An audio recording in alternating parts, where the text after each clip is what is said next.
একমাত্র সন্তানকে নিয়ে ভালোই কাটছিল পরিমণির দিন। ছেলে রাজ্যকে যেন কোলছাড়া করেন না অভিনেত্রী। এবার পরীর রাজ্যে একজন রাজকন্যাও এসেছে। সেই রাজকন্যা পরীর মেয়ে সাফিয়া সুলতানা প্রিয়ম। এখন দুজনকে নিয়ে আনন্দে মাখামাখি পরীর ঘর। এই তো গত মাসেরই ঘটনা। 6 দিন বয়সী এক কন্যা শিশু দত্তক নিয়েছেন পরিমণি। ওর ডাকনাম প্রিয়ম। মেয়ের আকিকা সম্পন্ন করেছেন পরী। নতুন অতিথিকে নিয়ে ভক্ত অনুরাগীদের আগ্রহ শুরু থেকে। মেয়েকে দেখাবেন বলে সময়ও চেয়ে নিয়েছিলেন অভিনেত্রী, দেখিয়েছেনও একবার। কিন্তু এ তো মন ভরেনি ভক্তদের। এবার কোলে তুলে মেয়েকে প্রকাশ্যে আনলেন পরী।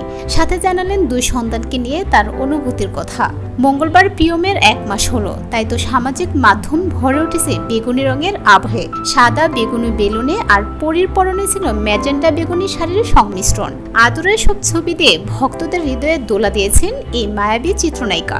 রাজ্য প্রিয়মকে নিয়ে তার অনুভূতি প্রকাশ করে পরিমণি লিখেছেন, এ আমার এক সুখের জীবন, আমার সুখ পাখিরা।